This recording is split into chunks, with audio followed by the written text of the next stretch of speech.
Dalawa nga po ang patay habang tatlong nawawala matapos matrap sa isang tunnel sa Panabo City, Davao del Norte. Sa inisyal na impormasyon, pinaniniwala ang nag-treasure hunting ang mga biktima ng matrap ang mga ito. Pahirapan ang search and rescue operation sa mga biktima dahil higit 200 talampakan ng lalim ng tunnel.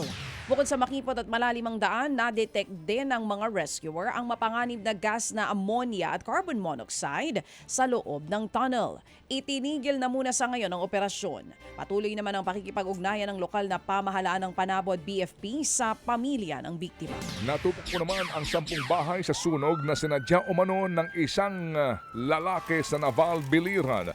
Ayon sa ilang residente, nagawa ng suspect ang panununog dahil po lamang sa nawawala niyang cellphone. Sumigaw pa raw po ang suspect ng Happy New Year saka umalis po sa nasusunog na lugar.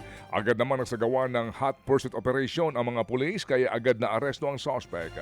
Maarusa sa kasong arson. Patuloy pa rin sa pag-aalboroto ang bulkang Mayon sa Albay. Sa inilabas na video ng PVOX, kita po ang pagsabog ng Mayon Volcano sa Summit Crater kahapon. Patuloy ang pagdaloy ng lava sa mga daluyan ng Basod, Bonga at Miisi o gullies ng bulkan.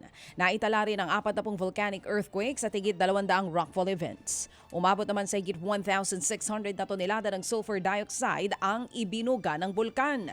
Ito na po ang ika-100 at 10 araw na sunod-sunod na nag-aalboroto ang bulkang Mayon. Sapul naman po sa live stream ang tangkang pagtakas ng isang lalaking nahulihan na higit sa 30 milyong pisong halaga ng droga sa lungsod ng Zamboanga. Dadalhin po dapat sa istasyon ng mga pulis ang suspect nang bigla siyang tumakbo papunta sa Talahiban. Agad-agad naman siyang hinabol ng mga pulis dahil napusasan na nahirapan pong makalayo ang suspect. Nakakulong siya ngayon at nahaharap sa kaukulang mga kaso. Nahulog at sumalpok ang pampasaherong bus sa isang bahay sa Libmanan, Camarines Sur.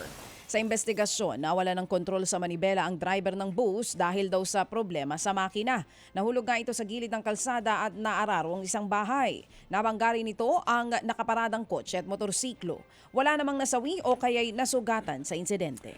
Mga kapatid, para sa iba pang mga balita at impormasyon, sundan niyo po kami sa X, Instagram, Facebook at syempre sa TikTok, True Network PH. Mag-subscribe din po kayo sa aming YouTube channel, True Network. May website din po tayo, truenetwork.ph at pwede nyo rin po kaming mapanood sa Channel 19 ng aming True FM TV. Lagi pa rin makinig sa radyo dito po sa 105.9 True FM dahil dito, laging true sa'yo, kapatid. Dito tayo sa totoo, tunay at tapat.